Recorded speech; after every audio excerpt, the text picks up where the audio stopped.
आपका टॉपिक चल रहा है वो चल रहा है एडमिशन ऑफ पार्टनर। अकाउंट्स की बुक में एडमिशन ऑफ पार्टनर में आज आपका ये थर्ड लेक्चर है और थर्ड लेक्चर में हम करेंगे गुडविल के ट्रीटमेंट के बारे में कि गुडविल का ट्रीटमेंट कैसे किया जाएगा जब एक नया पार्टनर पार्टनरशिप में एंट्री लेता है तो क्या ट्रीटमेंट हमें गुडविल का करना होगा। तो इसमें पहला केस है जब गुडविल की अमाउंट को नया पार्टनर प्राइवेटली लाता है। तो जब गुडविल की अमाउंट प्राइवेटली बिजनेस में लाई जाएगी तो उसका कोई ट्रीटमेंट नहीं होगा, उसकी कोई एंट्री आपको नहीं करनी है। सेकंड केस आता है जब नया पार्टनर गुडविल की अमाउंट को कैश में लेकर आता है और वो पैसा बिजनेस में ही रहता है तो उसके में एंट्री करनी पड़ती है cash account debit to premium for goodwill और दूसरी एंट्री करनी होती है premium for goodwill account debit to old partners capital account. और इस प्रीमियम फॉर गुडविल को जो नए पार्टनर की गुडविल है इसे ओल्ड पार्टनर अपने सैक्रिफाइसिंग रेशो में डिस्ट्रीब्यूट करते हैं। सैक्रिफाइसिंग का फॉर्मूला है old ratio minus new ratio. लेकिन यदि क्वेश्चन में न्यू रेशो नहीं दिया है तो ओल्ड रेशो को ही सैक्रिफाइसिंग रेशो मान लिया जाता है।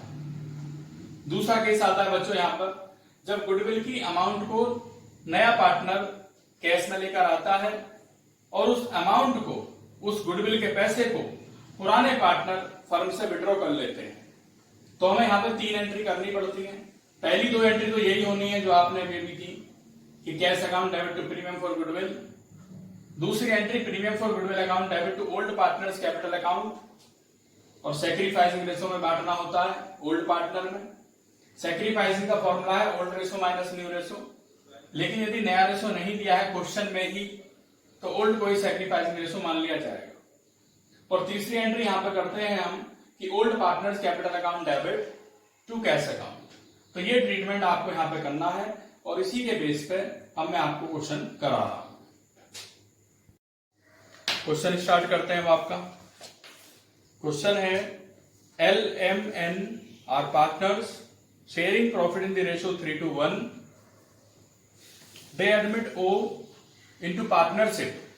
O bring in cash 4,50,000 as capital and 1,50,000 as goodwill for 1/5 share of profit.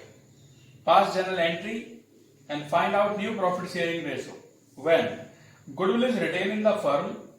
B point है goodwill is withdrawn by old partner. कैसे हुआ है क्वेश्चन? सबसे पहले स्टूडेंट्स आपको लिखना होगा एंट्री है जब नया पार्टनर गुडविल की अमाउंट को कैश में लाता है तो एंट्री होती है bank account debit to O's capital. Capital के लिए ये लिखा जाएगा bank account debit to O capital, मतलब जो कैपिटल लेकर के आया है मींस न्यू पार्टनर। और उसके बाद टू प्रीमियम फॉर गुडविल क्योंकि गुडविल को यहां पर वो कैश में लेकर आया।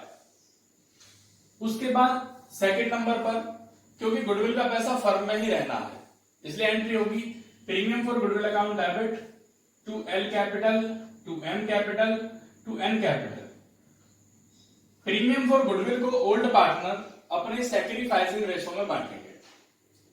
सैक्रिफाइसिंग रेशो कैलकुलेट करने का तरीका है sacrificing ratio is equal to old ratio minus new ratio.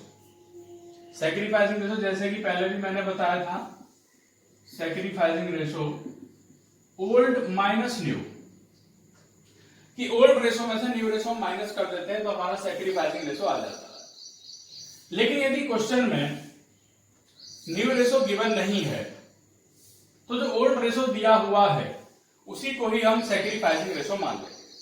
और जो ओल्ड रेशो दिया है क्वेश्चन में वो दिया है 3:1 और उस 3:1 को ही सैक्रिफाइसिंग रेशो मान लिया जाएगा। तो उस 3-2-1 में ही आप 1,50,000 प्रीमियम फॉर गुडविल को बांट दो। तो ये होता है इस तरीके से आपका पहला केस कि जब गुडविल की अमाउंट को फर्म में ही रहने दिया जाता है। दूसरा केस आता है कि when the amount of goodwill is withdrawn by the old partner कि गुडविल की अमाउंट को पुराने पार्टनर फर्म से विड्रॉ कर लेते हैं। तो पहली 2 एंट्री तो सेम ही रहेंगी, नो चेंज, कोई भी चेंज नहीं है। Means bank account debit to O capital to premium for goodwill. Second entry बिल्कुल सेम रहेगी premium for goodwill debit to L capital to N capital. और उसके बाद क्योंकि गुडविल की अमाउंट को पुराने पार्टनर फर्म से विड्रॉ कर लेते हैं इसलिए एंट्री होती है L capital debit, M capital debit, N capital debit to bank account.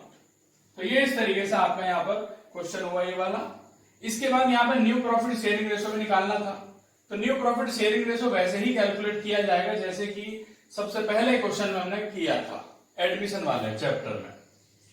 तो यहाँ पे क्या लेट टोटल शेयर 1 एज्यूम कर लिया, ओ का शेयर 1/5 है जो कि न्यू पार्टनर है। तो रिमेनिंग शेयर कितना होगा 1 माइनस 1/5 मीन्स 4/5। एल का न्यू शेयर कितना होगा, ओल्ड था इसका 3/6 और रिमेनिंग है 4/5। सॉल्व करेंगे इसे 12/30 लिख लेंगे। इसके बाद एम का new share 2/6 old multiply remaining है 4/5, ये सॉल्व करेंगे 8/30। उसके बाद एन का न्यू शेयर है 1/6 मल्टीप्लाई 4/5। तो फॉर्मूला याद रखना है ओल्ड मल्टीप्लाई रिमेनिंग मींस 4/30 आ गया है। तो न्यू प्रॉफिट शेयरिंग रेशो आता है 12/30, 8/30, 4/30 एंड 1/5। 1/5 न्यू पार्टनर का है। एलसीएम 30 आ जाता है 12, 8, 4, 6, ये लिखेंगे यहाँ पर और इसे और शॉर्ट कर लेंगे 6, 4, 2, 3। तो ये आ गया हमारा न्यू प्रॉफिट शेयरिंग रेशो। तो ये क्वेश्चन आपका यहाँ पर कंप्लीट होता है। नेक्स्ट क्वेश्चन करते हैं स्टूडेंट्स। यहाँ लिखा है X and Y are partner sharing profit in the ratio 4:3। Z join partnership for 2/7 share in profit, of which he acquired 3/4 from X and 1/4 from Y. Z bring in 3 lakh for his capital and 1,20,000 for goodwill. Half of the amount of goodwill is withdrawn by the old partner. आपको यहाँ पे journal entry करनी है और new profit sharing ratio find करना है। तो सबसे पहले आप ध्यान देंगे एंट्री तो यही होनी है, bank account debit to Z capital और to premium for goodwill. First entry ये होगी। सेकंड एंट्री जो आपका प्रीमियम फॉर गुडविल है इसको डिस्ट्रीब्यूट किया जाएगा ओल्ड पार्टनर्स में सैक्रिफाइसिंग रेशो में। तो हो जाएगा premium for goodwill account debit to X capital to Y capital. और तीसरी जो एंट्री होगी यहाँ पे क्योंकि अमाउंट को विड्रॉ कर लिया जाता है और हाफ अमाउंट को विड्रॉ किया गया, गुडविल के आधे अमाउंट को विड्रॉ किया गया, तो यहाँ एंट्री होगी X capital debit Y capital debit to bank. ये इस तरीके से आपका आ गया। अब यहाँ रेशो जो निकला है न्यू रेशो किस तरीके से है वो ध्यान देंगे। सबसे पहले Z का जो शेयर है वो 2/7 है और Z ने एक्वायर किया 3/4 तो X से लिया एंड 1/4 फ्रॉम Y। तो क्या करना है, Z acquire he share from X, 3/4 लिया इससे तो 3/4 और था कितना इसका 2/7। तो सॉल्व करेंगे इसे आएगा 6/28 और शॉर्ट करेंगे इसका 3/14 यानी 3/14 फ्रॉम X। Z ने एक्वायर किया Y से, कितना एक्वायर किया 1/4 और किस में से 2/7 का 1/4, तो ये आता है 2/28। शॉर्ट करेंगे 1/14 फ्रॉम Y से एक्वायर किया Z ने। और न्यू रेशो X का कितना होगा, अब X का जो पहले था वो 4/7 था, 4/7 इसका ओल्ड था और सेक्रीफाइस कितना किया इसने 3/14, ये जो आप देख रहे हैं 3/14। तो माइनस करेंगे इसमें से 14 एलसीएम आ गया यानी 8 - 3 5/14। ये न्यू रेशो है X का। इसके बाद न्यू रेशो Y का, ओल्ड रेशो था इसका 3/7 और जो सेक्रीफाइसिंग रेशो है वो 1/14 है, इसको माइनस करेंगे इसमें से तो ये आता है 5/14। ये न्यू रेशो आ गया। तो XYZ का न्यू रेशो 5/14, 5/14 एंड 2/7, एलसीएम 14 आ जाता है 5/4 और ये आपका आ जाता है न्यू रेशो। और सेक्रीफाइसिंग रेशो है 3:1। तो 3:1 में ही ये डिस्ट्रीब्यूट किया गया है गुडविल, यानी जो प्रीमियम फॉर गुडविल है, जो न्यू पार्टनर की गुडविल है जिसको ओल्ड पार्टनर ने डिस्ट्रीब्यूट किया है तो 3:1 में डिस्ट्रीब्यूट किया है, यानी 1,20,000 को 3:1 में। तो ये क्वेश्चन आपका यहाँ इस तरीके से कंप्लीट होता है।